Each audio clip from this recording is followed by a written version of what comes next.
네, 여러분 안녕하세요. 이번 시간에 배울 내용은 교과서 58페이지의 지지시대의 환경과 생물입니다. 자, 오늘은 영화 주라기 공원에 나오는 내용을 학습을 할 거예요. 자, 주라기 공원의 주인공이 누굴까요? 네, 바로 공룡입니다. 자, 그래서 이런 공룡들을 다시 복원을 해가지고 테마공원으로 만든 곳에서 일어나는 일들에 대해서 다룬 영화예요.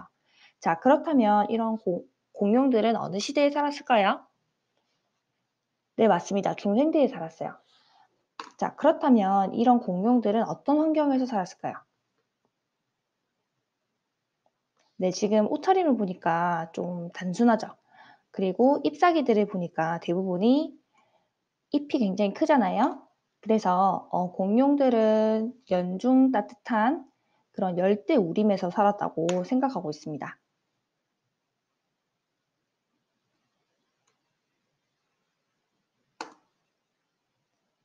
자, 지금 거대한 공룡들이 이렇게 번식을 하던 그런 시대였는데 중생대는 이 당시에는 이렇게 조그만한 보이시나요? 네, 쥐 같은 존재도 있었습니다. 이런 것들을 설치류라고 얘기를 하는데 이런 쥐들은 주로 이렇게 굴을 파가지고 자신이 생존을 했어요. 너무 몸집이 큰 애들로부터 자신을 보호하기 위해서. 근데 중생대 말이 되니까 운석이 충돌하게 되면서 갑작스럽게 날씨가 추워집니다. 근데 앞에 있었던 그 공룡들은 사실은 몸집은 굉장히 컸지만 뇌가 굉장히 작았다고 해요. 그래서 갑자기 변한 기후의 변화에 적응을 하지 못하고 다 멸종을 한 거죠. 자, 그래서 얘가 멸종을 하게 되면서 아까 굴에 숨어 지내던 이 설치류들 있죠. 이 쥐들이 번성을 하게 됩니다.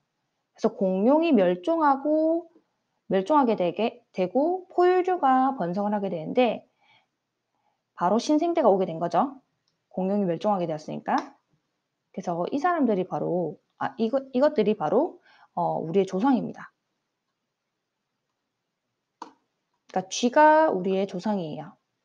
그래서 우리가 동물 실험 같은 걸 할 때도 주로 쥐나 토끼 같은 걸로 많이 하잖아요. 그게 우리 인간이랑 유전적으로 굉장히 유사하기 때문입니다. 그래서 이 설치류들은 포유류로 진화하게 되어서 신생대, 즉 신생대에는 빙하기와 간빙기가 계속 반복이 되었어요. 이 진화하게 돼서 우리 현재와 같은 인류가 탄생하게 된 거죠. 자, 그래서 오늘 배울 내용을 한번 다시 보면 처음에는 지지시대란 무엇인가, 지지시대를 구분하는 것에 대해서 학습을 할 거고 그 뒤에는 각 지지시대의 기후를 우리가 알아낼 수 있는 방법에 대해서 배울 겁니다. 자, 먼저 지지시대의 구분과 절대연대예요. 자, 여기 보니까 굉장히 단어가 낯설죠. 시생누대, 원생누대, 현생누대. 이 누대라는 말이 가장 큰 단위예요. 그러니까 우리도 도시를 나눌 때 경상남도, 경상북도 이런 식으로 나누잖아요. 그래서 이게 가장 큰 범위고 경상남도 창원시, 경상남도 창원시에 들어가는 것 중에서 창원시 안에 이제 창원시 마산, 창원시 진해, 창원시 뭐 의창구 이런 식으로 나뉘잖아요. 그래서 좀 더 세분화한 단위라고 생각하면 됩니다. 지지시대를 세분화한 거.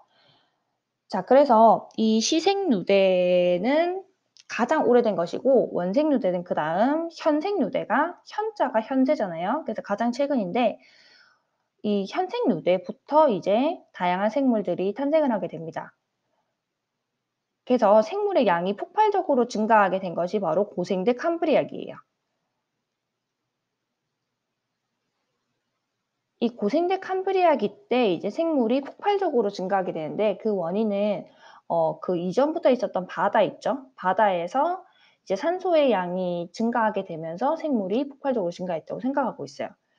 자, 그래서 이 캄브리아기 때 갑작스럽게 생물이 폭발하게 되었고 그 이전까지는 화석이 많이 나오지 않았기 때문에 이 원생누대랑 시생누대를 묶어서 성캄브리아대라고도 얘기합니다. 자, 그래서 고생대 때 살았던 생물들이 있고요. 이거는 바다에 바퀴벌레 같은 것들이 굉장히 많이 살았어요.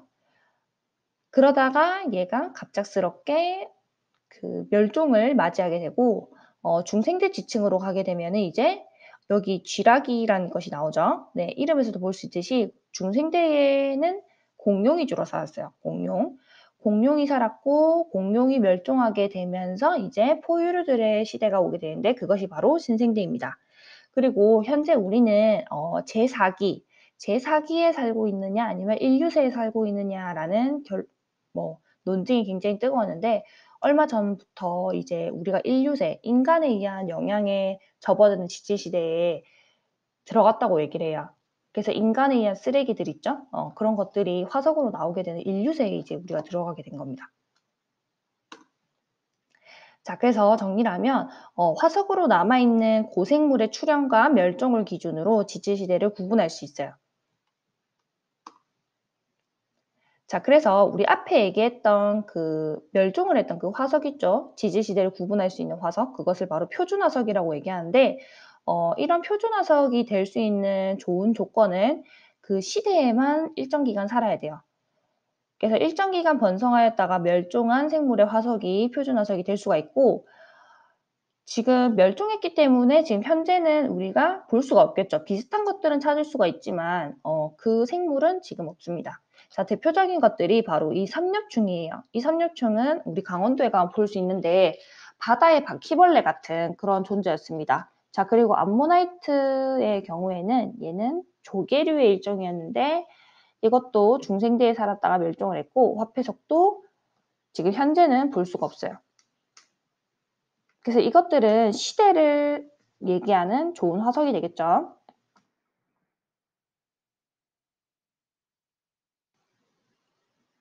자, 그래서 우리 아까 있었던 이 지지시대를 쌤이 간단하게 나눠 봤는데 자, 이 현생 누대보다 그 이전의 시기를 성캄브리아 시대라고 얘기를 한다고 했고 자, 현생 누대는 자, 첫 번째는 고생대예요. 자, 고생대에는 이제 생물이 막 바다에서 만들어지기 시작한 때입니다. 그래서 이 당시에는 어류도 그냥 어류가 아니에요. 갑주어라고 해서 갑옷을 두르고 있는 어류가 화석으로 등장을 합니다. 그리고 바다에는 바퀴벌레 같은 이런 벌레가 굉장히 유명해요. 이 삼엽충. 그래서 이 고생대의 표준화석은 갑주어와 삼엽충인 것을 알 수가 있고 자, 그리고 다음으로 넘어가서 중생대예요. 이 중생대 때는 공룡과 육지랑 바다에서는 공룡이 번성하게 되고 바다에서는 암모나이트라는 조개가 번성을 하게 됩니다. 자, 그리고 가장 마지막인 신생대. 신생대 때는 매머드, 코끼리의 조상이죠.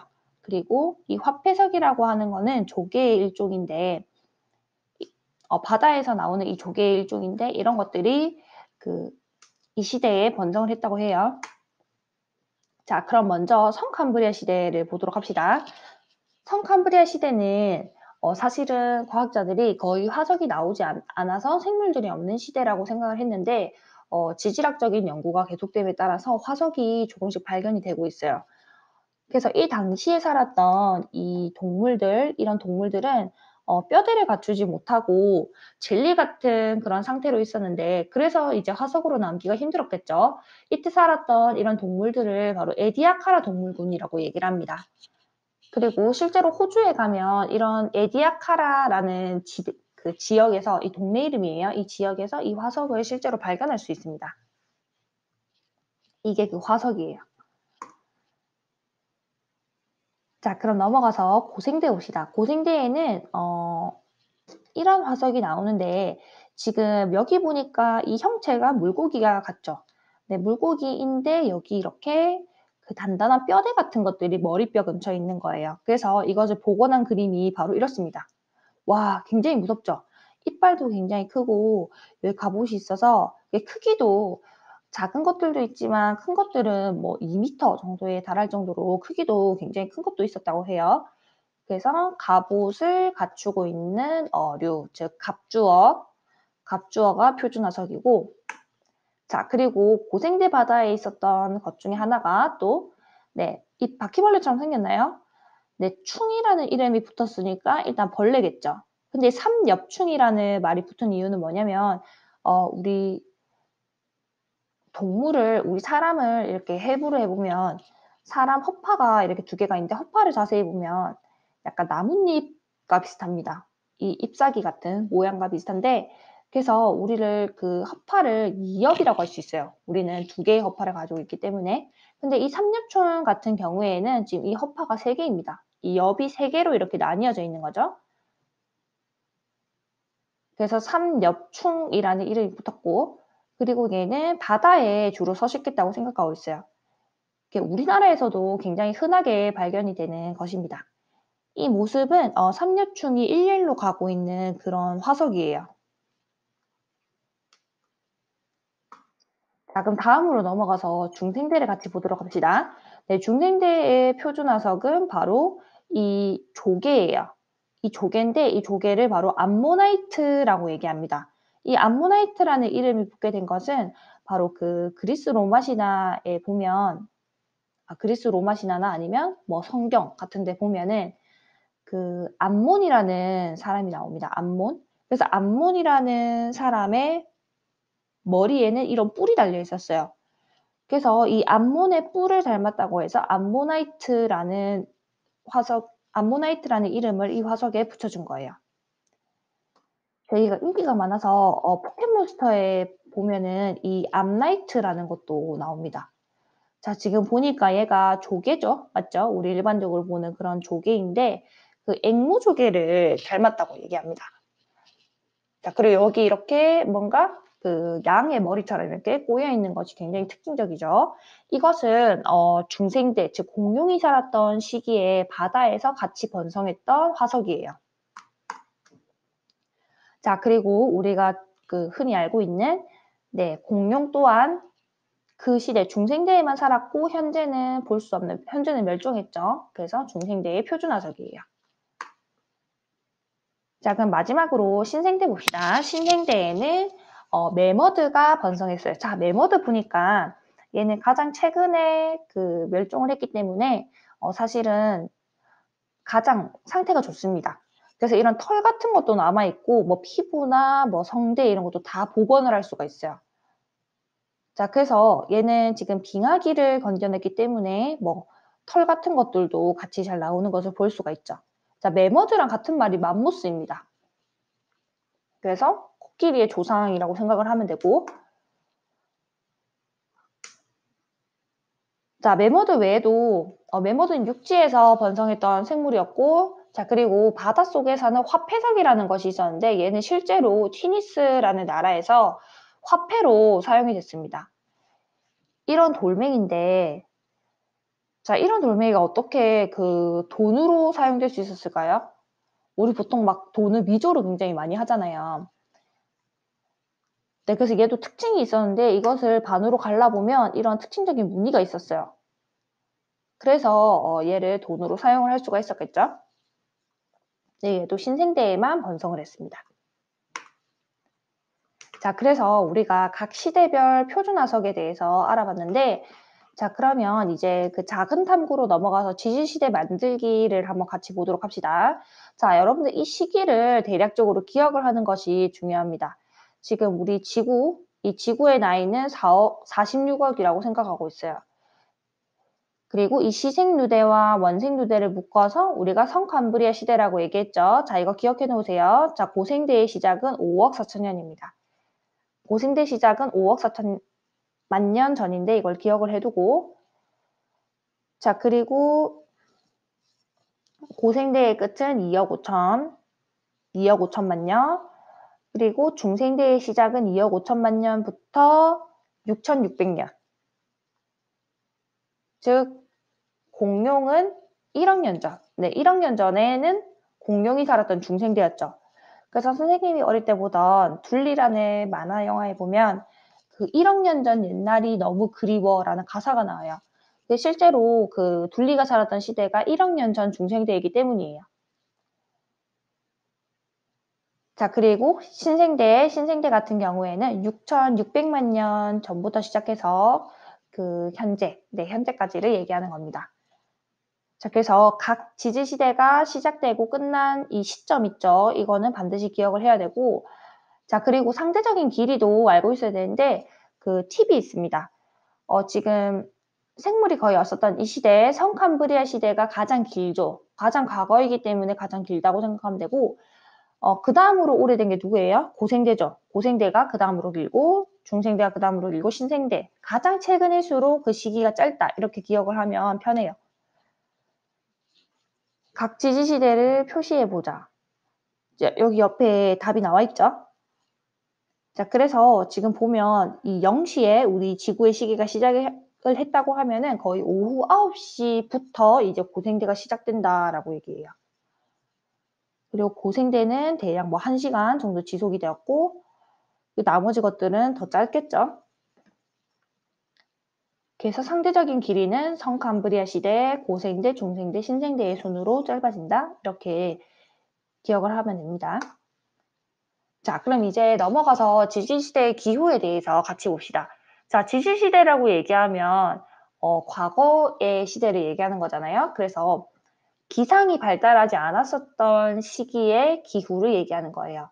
지금 현재 같은 경우는 우리가 일기예보를 통해서 예측을 할 수가 있고, 그리고 기후를 분석을 할 수 있잖아요. 그걸 하지 못했던 시기의 기후를 고기후라고 얘기를 합니다. 자, 이런 고기후를 알아낼 수 있는 방법에는 여러 가지가 있는데요. 자, 먼저 첫 번째는 화석을 통해서 우리가 알 수가 있습니다. 자, 화석이나 또는 퇴적물. 자, 우리가 건조한 기후에서 퇴적이 되는 퇴적물이랑 그리고 추운 기후에서 퇴적이 되는 게 다르겠죠. 그래서 퇴적물 연구를 통해서도 알아낼 수가 있어요. 자, 옆에 있는 이 화석은 기후를 얘기하는 대표적인 화석인데, 자, 이 화석이 뭘까요? 일단은 입이 굉장히 넓은 걸 볼 수가 있죠. 입이 넓은 걸로 봐서 얘는 따뜻한 기후에서 생존을 했던 생물인 것을 우리가 유추할 수 있어요. 얘는 바로 고사리입니다. 우리 보통 고사리 나물로 많이 먹잖아요. 이 고사리는 일단은 식물이죠. 그래서 육지에서 생존을 했고, 그리고 차가운 곳에서는 살지 못해요. 잎이 넓은 걸 봐서 열 손실이 많을 거잖아요. 그래서 온난하고 수분한 육지에서 사는 생물이었습니다. 그래서 고사리 화석이 나오면 예전에 이런 기후였음을 우리가 추정할 수 있는 거예요. 자, 그래서 고사리를 보면 고사리는 실제로 굉장히 오래된 식물입니다. 고생대 때부터 현재까지 생존을 하는 거예요. 굉장히 나이가 오래됐죠. 자, 그리고 얘는 온난수변한 육지 환경임을 지시를 하는데, 자, 우리가 일반적으로 먹는 이 고사리 나물이에요. 이 고사리 나물이랑 얘랑 너무 다르죠. 자, 우리가 고사리의 새순을 따서 먹기 때문이에요. 자, 뒤에 있는 게 바로 이 잎이 벌어지게 된 그 고사리예요. 그리고 앞에 있는 이 손으로 오므린 것 같은 이 모습이 바로 고사리의 새순입니다. 고사리는 실제로 독이 있기 때문에 그 독이 많이 없는 새순을 따서 우리가 먹는 거예요. 자, 그리고 고사리 외에도 그 당시의 환경을 알 수 있는 것이 바로 산호인데, 산호 같은 경우도 고생대 때부터 현재까지 생존하는 생물이라고 얘기해요. 자, 그리고 현재 우리 산호를 주로 볼 수 있는 곳은 수심이 얕은 따뜻한 바다입니다. 자, 이 사진은 그 산호예요. 너무 예쁘죠? 색깔이. 근데 산호가 지구온난화랑 그리고 우리가 바른 선크림 있죠? 선크림의 성분 때문에 그 산호가 멸종 위기에 달했다고 합니다. 자, 그럼 이런 산호들이 죽으면 이런 화석으로 우리가 볼 수 있는데, 자, 이 산호랑 이 화석이랑 너무 다르죠? 산호 화석이 생각과 너무 달라요. 자, 먼저 이 산호는 성분이 CaCO3 탄산칼슘입니다. 그래서 지금 석회암과 비슷한 색깔이죠. 이 회백색을 띠고 있고, 산호의 현재 구조를 잘 살펴보면 이 위에 있는 거는 촉수예요. 말미잘 같이 이렇게 물렁물렁한 이런 부분이고, 안에 있는 것이 바로 뼈대예요. 근데 우리 일반적으로 화석으로 남게 된다면 이런 물렁물렁한 이런 젤리 같은 부분이 화석으로 남을까요? 아니면 뼈대가 화석으로 남을까요? 네, 당연히 뼈대가 잘 남겠죠. 그래서 지금 아래에 있는 이 부분 있죠? 이게 바로 뼈대입니다. 네, 그리고 줄기 부분도 남을 때도 있는 거예요. 이런 부분은 아마 그 해수 속에 있는 탄산칼슘이랑 치환되게 되면서 이게 지금 구조로 남아있는 거겠죠. 자, 그래서 산호의 뼈대 부분을 우리가 볼 수 있기 때문에 우리가 실제로 보는 산호랑은 화석은 사뭇 다른 것이 있다. 자, 근데 그 평가원에서 나오는 산호 화석은 더 심합니다.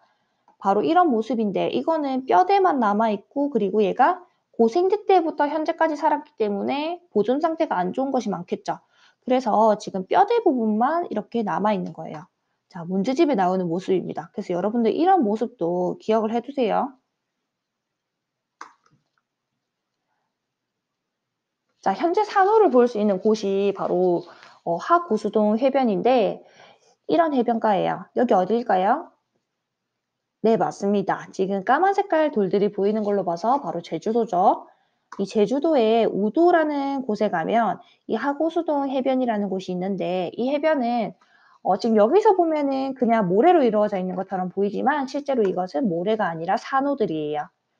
이게 홍조단괴라고 하는 산호들인데 지금 이런 해수욕장을 빼곡하게 이루고 있는 게 이런 팝콘 같은 이런 산호들이에요. 이런 애들은 다 죽은 애들이죠. 그래서 이 화석이에요, 화석.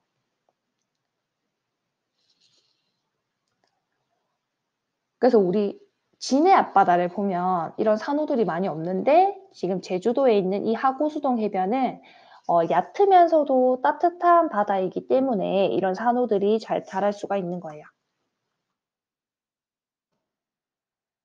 그래서 이 산호라고 얘기하는 것은 바로 이 수심이 얕은 따뜻한 바다에서 생존을 하는 것을 알 수가 있습니다.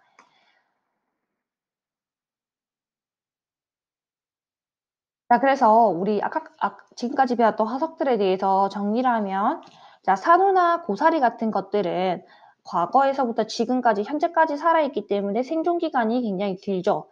그리고 서식지가 한정적이라는 말은 특정한 환경에서만 생존을 하는 생물이라는 거예요. 그러니까 환경이 변하면은 생존할 수 없기 때문에 이 화석이 나온다는 거는 이 서식지를 지시를 하는 거죠. 자, 그리고 반대로 표준화석 같은 경우에는 그 일정 시기에만 살아야 돼요. 그래서 생존 기간이 짧고 그리고 전 범위, 지구 전체에서 서식지가 넓은 생물의 화석이 표준화석으로 되기가 좋습니다. 그러니까 삼엽충 같은 경우에는 고생대 바다에서 어디에서나 발견이 됐던 거예요. 그래서 서식지가 굉장히 넓은 거죠. 자, 그래서 표로 비교를 하면 이렇습니다. 자, 시상화석 같은 경우에는 특정한 환경에서만 분포를 해야 되기 때문에 분포 면적이 좁은 것을 볼 수가 있고, 자, 과거에서부터 현재까지 생존을 해야 되기 때문에 생존 기간이 긴 것을 볼 수가 있죠. 자, 그리고 표준화석 같은 경우에는 그 일정 기간에만 살아야 하기 때문에 생존 기간은 짧은 데 비해서 전 지역에 걸쳐서 살고 있기 때문에 분포하는 면적은 넓은 거예요.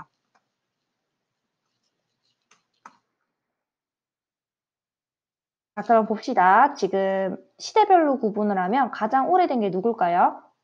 네, A, 그 다음 B, C, D, E, F 인 순으로 지금 퇴적이 되었을 텐데 자, A는 지금 삼류충이 나오고 있어요. 삼류충 화석이 나온다는 거는 A 지층은 무슨 시대이다? 네, 고생대에 퇴적이 되었음을 알 수가 있어요.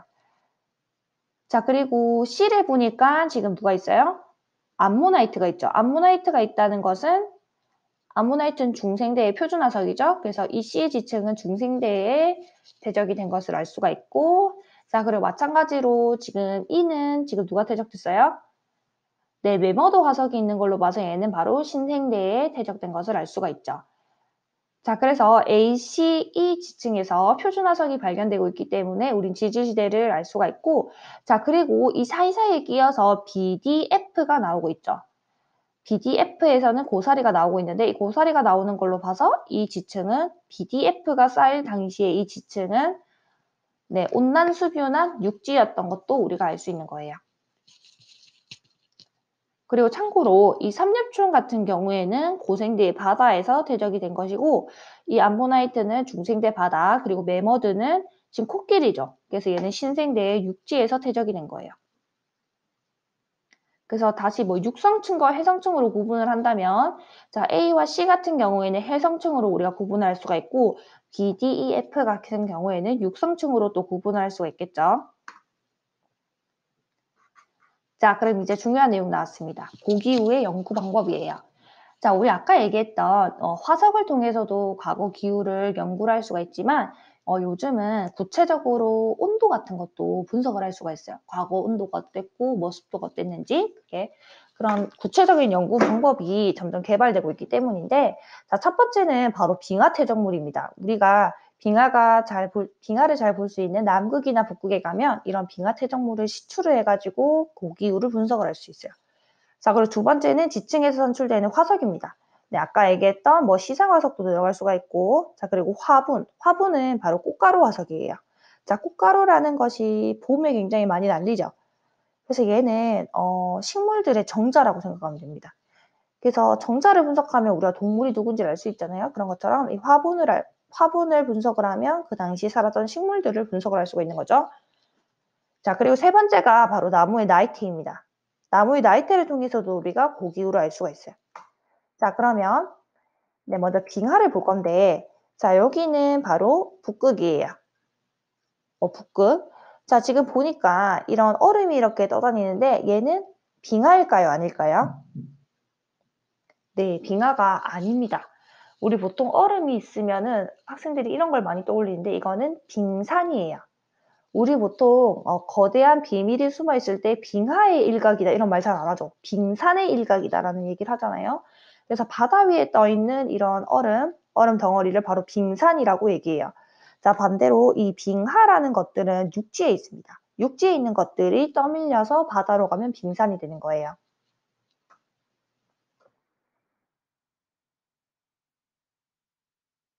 자, 이 빙하를 연구하는 모습이 영화에서도 우리가 볼 수가 있는데 바로 투모로우라는 영화입니다. 자, 남극에서 지금 빙하를 연구를 하고 있는 거예요. 자, 지금 여기 보니까 막 이렇게 뚫고 있는 것처럼 보이죠? 드릴로. 그래서 이게 빙하를 시추하는 모습이에요.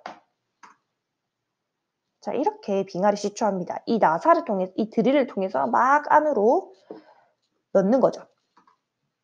자, 그럼 나오게 되는 게 이런 빙하예요. 당연히 드릴로 더 깊게 팔수록 더 과거의 빙하를 볼 수 있는 거겠죠.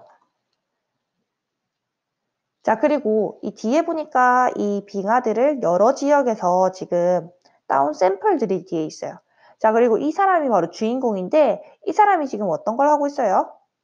네, 현미경으로 이 빙하를 관찰하고 있습니다.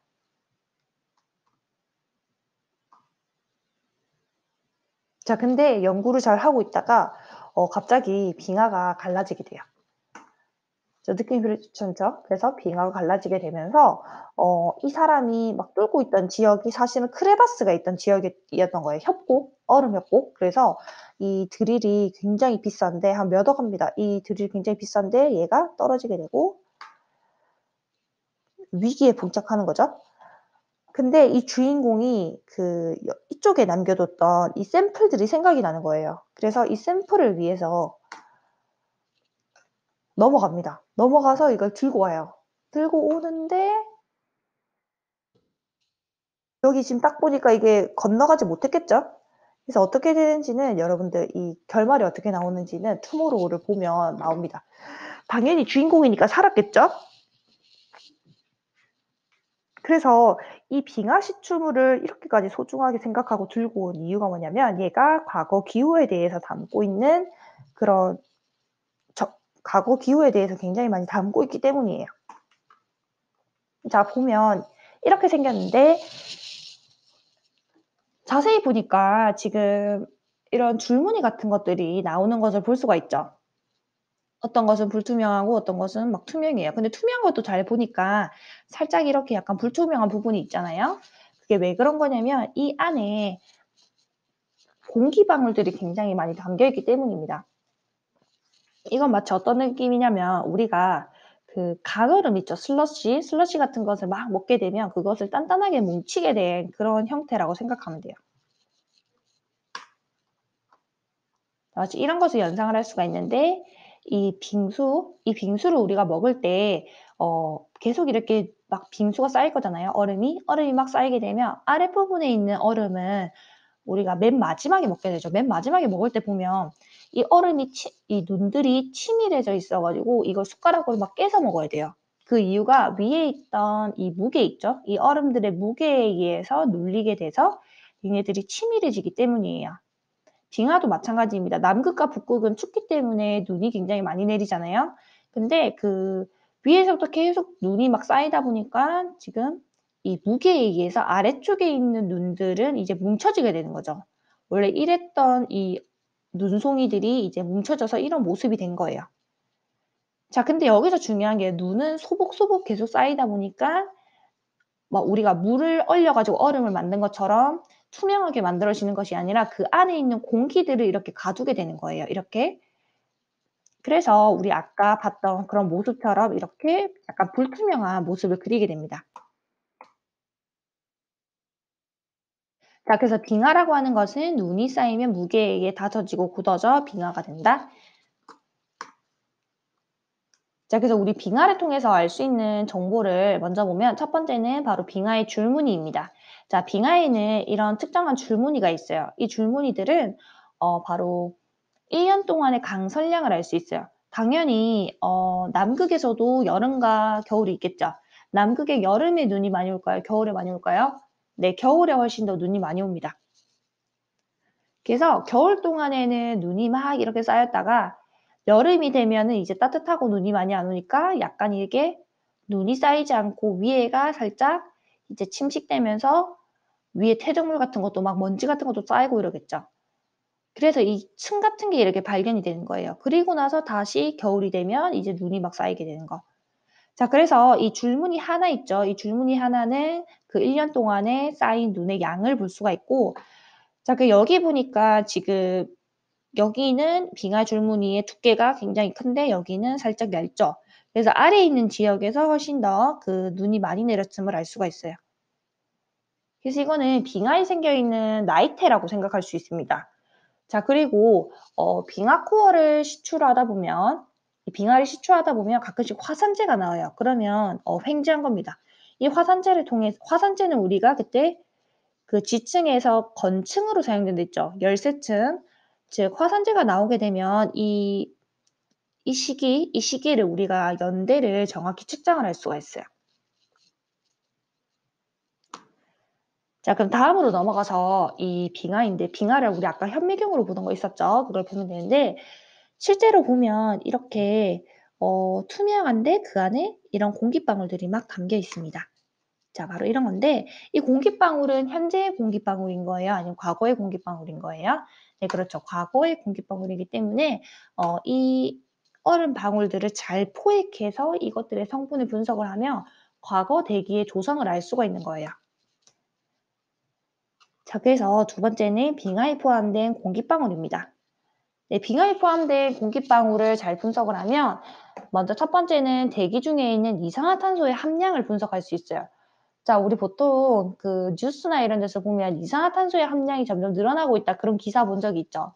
이게 이산화탄소는 대표적인 온실 기체예요. 지구를 덥게 만드는 기체. 그래서 이 온실 기체이기 때문에 이 CO2의 함량이 높을수록 그 당시의 기온이 어땠음을 알 수 있다? 높았던 것도 우리가 추정을 할 수 있겠죠.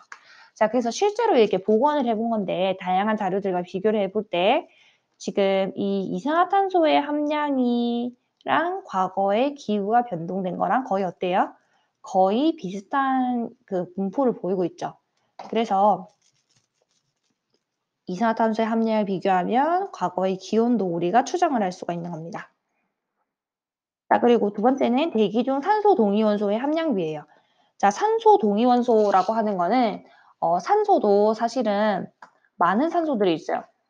자, 우리 일반적으로 산소는 8번이죠. 8번이기 때문에 질량이 16인데 자, 8번이기 때문에 양성자가 8개, 중성자가 8개 있겠죠. 자, 이게 일반적인 산소입니다. 대부분은 다 이런 산소들이에요. 98% 정도가 이런 일반적인 산소입니다. 자, 근데 가끔씩 1% 정도가 이런 중성자가 2개가 더 붙어 있어요. 자, 중성자 더 붙어 있으니까 당연히 더 무겁겠죠. 네, 그래서 이거는 질량은 2가 더 붙어서 18입니다. 18. 그러니까 18산소예요. 얘는 16산소, 일반적인 산소. 자, 이 18산소 같은 경우에는 더 무겁기 때문에 증발이 어떨까요? 어렵겠죠. 그래서 산소 동위원소의 비율을 통해서 우리가 기온을 분석을 하는데, 자, 저 여기 보면은 바닷속에는 이 18산소를 담고 있는 이 물도 있고 16산소를 담고 있는 물도 있겠죠. 자, 당연히 이 16산소를 담고 있는 물이 훨씬 더 가볍습니다. 자, 그래서 물이 증발이 일어날 때는 당연히 16산소를 가지고 있는 물들이 증발이 더 잘 일어나겠죠. 그래서 16산소를 갖고 있는 물들이 이렇게 증발을 했고, 증발을 했다가 구름이 만들어지고 구름이 다시 비로 내리게 되면서 육지에 닿게 되는 거예요. 자, 근데 일반적인 경우, 즉 온도가 높은 경우에는 비가 그대로 지하수를 타고 내려와서 다시 바다로 들어가게 되는 거예요. 이걸 물의 순환이라고도 얘기하죠. 그래서 이 물의 순환이 적절하게 일어나기 때문에 이 16산소를 담고 있는 물들은 다시 돌아오게 되어서 바닷속에 있는 이 비율은 일정한 거예요. 이 18산소의 비율은. 그러니까 18산소의 비율이라고 하는 것은 16산소에 대한 18산소의 비율이에요. 근데 분모가 변하지 않았기 때문에 이 비율이 일정한 거죠. 자, 근데 만약에 차가운 시기를 생각해 봅시다. 빙하기예요. 빙하기이기 때문에 온도가 낮은 시기인 거죠. 자, 마찬가지로 이때도 이 해수에 있던 물 중에서 가벼운 원소를 담고 있는 16산소가 증발을 하는 거예요. 자, 16산소가 증발을 하게 되어서 얘도 마찬가지로 구름을 만들게 되었고, 구름이 이제 비가 내려가지고, 비가 내렸는데 추우니까 눈이 내리겠죠? 이 눈이 내리게 되면서 쌓이게 되는데, 이 눈들은 16산소를 많이 가지고 있는 눈들이에요. 근데 육지에서 얘네가 눈이 쌓이게 되었고, 지금 춥기 때문에 녹지 않죠. 녹지 않고 육지에 계속 16산소들이 저장이 되는 겁니다. 자, 그럼 어떤 일이 벌어지게 될까요? 원래 이 상태는 평형을 이루고 있었는데 16산소들이 육지로 많이 가버리게 된 거예요. 그럼 상대적으로 해수에 있는 18산소의 상대적인 비가 어떻게 돼요? 많아지게 되겠죠. 자, 그래서 16산소에 대한 18산소의 비가 높아지게 되는 겁니다. 자, 반대로 이 육지에 있는 빙하를 봅시다. 이 육지에 있는 빙하에는 16산소에 대한 18산소의 비가 어떻게 될까요? 지금 분모값이 늘어나게 됐기 때문에 작아지게 되겠죠. 자, 그래서 정리를 하면 이 빙하를 분석하게 되면 기온이 낮아지게 됨에 따라서 빙하 속에 있는 이 정상적인 산소 16산소에 대한 18산소의 비율이 낮아지게 되는 거예요. 그러니까 비가 내려서 지금 눈이 내려서 녹지 않고 빙하에 계속 저장이 되는 거기 때문에 이 비율이 낮아지게 되는 거죠. 자, 근데 반면에 조개 껍데기라고 하는 것은 바다에 사는 거잖아요. 지금 바다에 있는 것들도 마찬가지로 이 조개 껍데기에는 CaCO3 성분으로 되어 있기 때문에 산소가 담겨 있게 되는데, 이 산소에는 이 18산소의 비율이 높아지는 거예요. 바다의 비율을 담고 있기 때문에. 자, 그래서 여러분들 과거 기온이 낮았을 때 지금 이 비율이 육지랑 바다에서 어땠는지를 비교하는 것이 중요합니다. 그래서 간단하게 생각하면 돼요. 지금 기온과 빙하에 있는 18산소의 비율은 비례한다, 이렇게 생각하면 돼요. 기온이 낮으면 이 18산소의 비율, 빙하에 있는 18산소의 비율이 낮아진다. 자, 그럼 다음으로 넘어가서 지층에서 산출되는 화석인데요. 지층에서 산출되는 화석은 첫 번째가 바로 화분이에요. 자, 화분은 쉬운 말로 하면 바로 꽃가루입니다. 우리 얼마 전까지만 해도 꽃가루 때문에 굉장히 고생했죠. 이게 일반적으로 송화가루입니다. 그 소나무에서 나오는 그 소나무의 정자들이라고 생각하면 돼요. 자, 이게 차나 아니면 뭐 창문 같은 데 들어와서 우리를 굉장히 괴롭혔죠. 자, 이 화분은 현미경으로 관찰하면 이런 모습을 볼 수가 있는데, 얘가 똑같은 모습을 하고 있는 것이 아니라 그 식물의 종류에 따라서 이 모습이 다 달라요. 자, 그래서 우리가 이렇게 구분을 할 수가 있습니다. 자, 민들레의 그 화분을 보면 이렇게 생겼고, 사과나무는 이렇게 생겼대요. 자, 그래서 우리가 이 화분을 분석을 하면 과거에 살았던 이 식물의 종류를 우리가 분석을 할 수가 있는 거죠. 자, 그래서 화분을 분석했더니 그 열대 우림에서 자라는 그런 활렵수림들이 발달해 있어요. 그러면 과거 이 기후는 따뜻했다는 것을 우리가 추정할 수 있겠죠. 반대로 화분, 즉 꽃가루를 분석을 했는데 침엽수림이 발달하는 곳이었다면 옛날의 기온이 낮았음을 우리가 알 수가 있겠죠. 자, 그리고 지층에서 선출되는 화석에는 우리 아까 잠깐 얘기했던 바로 조개 화석입니다. 자, 조개 화석은 조개 껍데기의 성분이 CaCO3, 즉 탄산칼슘이기 때문에 탄산칼슘은 지금 산소를 담고 있죠. 그래서 이 산소에서 그 산소 동위원소의 비율을 우리가 분석을 할 수가 있는 거예요. 자, 기온이 높아질수록 바닷속에 있는 18산소의 함량이 낮아지잖아요. 그래서 조개 껍데기에 있는 18산소의 함량이 낮아지게 됩니다. 아까 빙하는 기온과 비례했는데 지금 바다에 있는 거는 반비례하는 것을 우리가 외워두면 편하겠죠. 자, 그리고 세 번째는 바로 유공충 화석이에요. 자, 유공충이라고 하는 거는 굉장히 조그만한 이런 그 조개류의 일종이라고 생각을 하면 되는데 얘 성분은 CaCO3, 즉 탄산칼슘으로 되어 있는 경우도 있고, 그리고 이 규질 SiO2 성분으로 되어 있는 경우도 있습니다. 이런 아이들은 주로 CO2를 공급받기 쉬운 표면에 있는 유공충들은 CaCO3로 되어 있고, 심해져에 있는 것들 있죠. 심해져에 있는 것들은 CO2를 공급받기가 힘들기 때문에 SiO2로 주로 구성이 되어 있어요. 자, 얘도 마찬가지로 바다에 사는 애들이기 때문에 기온이 높을수록 유공충에 있는 18산소의 비율은 낮아진다, 이렇게 생각할 수 있겠죠. 자, 그럼 넘어가서 이제 나무의 나이테를 보도록 합시다. 자, 나무가 나이를 한 살 먹을수록 나이테가 한 겹씩 늘어난다고 얘기했죠. 자, 근데 보니까 이 나이테가 지금 이쪽에서는 약간 치밀하고 이쪽에는 약간 퍼져 있죠. 자, 이게 남쪽이기 때문입니다. 자, 근데 같은 남양에서도 지금 이 부분에서는 간격이 크고 여기서는 간격이 좁죠. 그 이유가 간격이 크다는 거는 그만큼 그 식물이 1년 동안 많이 자랐다는 증거이기 때문에 이때는 기온이 높았음을 알 수가 있고, 네, 기온이 높았다는 거는 왜냐하면 식물이 많이 성장했기 때문에. 자, 그리고 간격이 좁을 때는 기온이 낮았다. 왜냐하면 식물이 성장을 많이 하지 않았기 때문에. 이렇게 분석을 할 수가 있습니다. 자, 그래서 우리 아까 얘기했던 그 1년의 그 공기후의 분석 연구를 통해서 과거 지질시대의 기후를 나타낸 거예요. 자, 지금 보니까 현재의 평균 기온은 대략 15도입니다. 자, 현재는 대략 15도인데 과거는 지금 일반적으로 우리보다 높았죠. 높았을 때도 있고 낮았을 때도 있고 그랬는데 갑자기 이렇게 확 낮아질 때를 우리가 그 빙하기, 이런 시기는 바로 빙하기죠. 빙하기를 맞았다고 생각하는 거예요. 자, 그리고 신생대에는 이 제4기 때 그 빙하기와 간빙기가 반복됐어요. 자, 보니까 성캄브리아 시대 같은 경우에는 전반적으로는 온난했습니다. 전반적으로는 온난했다는 거는 말기를 얘기하는 거고, 초기에는 한랭했어요. 이 시기 때 지구 전체가 그 눈덩이처럼 이렇게 쌓여있는 그 스노우볼 얼스 시기도 있었어요. 그러니까 전체가 빙하기였던 거죠.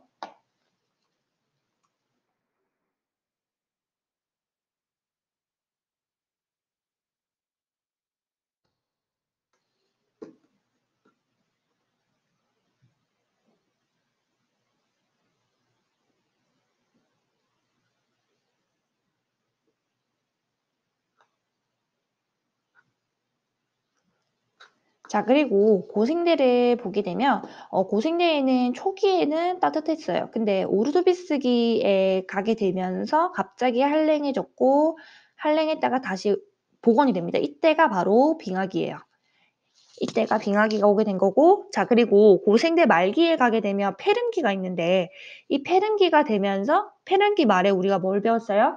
네, 판게아가 형성이 되어서 대륙이 전부 다 합쳐진다고 얘기했죠. 그래서 대륙이 전부 다 합쳐지게 될 때 빙하기가 오게 돼요. 그래서 고생대 말에는 굉장히 날씨가 추웠다. 빙하기가 왔고, 자, 중생대는 특이한 게 전반적으로 날씨가 다 온난했습니다. 그래서 공룡들이 살았던 시대에는 전반적으로 온난했어요. 빙하기가 없었습니다. 자, 근데 이제 신생대에 가게 되니까 지금 3기 때는 팔레오기와 네오기를 합쳐서 제3기라고 얘기하고 이걸 제4기라고 얘기하는데, 이제 3기 때는 전반적으로 온난한 날씨였는데 제4기에 해당하게 되면서 빙하기와 간빙기가 여러 번 지속되는 거예요. 자, 그래서 지지시대 기후를 정리를 하면 성간비례 시대는 전반적으로 온난한 기후였고, 자, 고생대 때는 초기에는 온난했지만 말기에는 남반구의 넓은 지역에 빙하가 분포했다. 말기는 바로 페름기의 초대륙이 형성이 되면서 빙하가 분포하게 된 거죠. 자, 그리고 이 3번은 바로 중생대인데, 중생대 때는 이때는 가장 큰 특징이 빙하기가 없었다는 거예요. 자, 빙하기가 없었다는 거 중요합니다. 자, 빙하기가 없었기 때문에 산호초가 고위도 지방의 지층에서 발견이 됐다는 거는 일반적으로 고위도는 춥잖아요. 추운데 이 당시에는 따뜻했기 때문에 고위도 지방까지도 그 따뜻한 지역에서 나오는 산호초가 나올 수 있었다는 거죠. 자, 그리고 신생대 때는 이 제4기 때는 4차례의 빙하기가 있었고 3차례의 간빙기가 있었는데 빙하기가 있었고 간빙기가 있었고, 자, 온도를 보면, 자, 여기 한번 보면은 지금 한랭해졌다가 다시 온난해졌다가 한랭해졌다가 온난해졌다가 한랭해졌다가 온난해졌다가 한랭해졌다가까지 갔다가 지금 현재는 간빙기에 접어든 시기예요. 자, 그래서 학자들 사이에서 말이 많은 게 지금은 간빙기이기 때문에 나중에 기후가 다시 한랭해지는 시기가 올 거다. 이 자연스러운 사이클이다 라고 얘기하는 학자들도 있고, 그리고 아니다, 이 시기가 너무 짧아졌기 때문에 지금은 지구온난화, 즉 인간의 영향에 의해서 너무 온도가 높아진 지구온난화라고 보는 것이 맞다. 이런 의견이 분분합니다. 자, 그래서 지금 여기 보면은 빙하가 많이 쌓이는, 온도가 낮았던 시기 빙하기가 4번, 온도가 높았던 간빙기가 3번 이렇게 있었던 거예요. 제4기 때에는.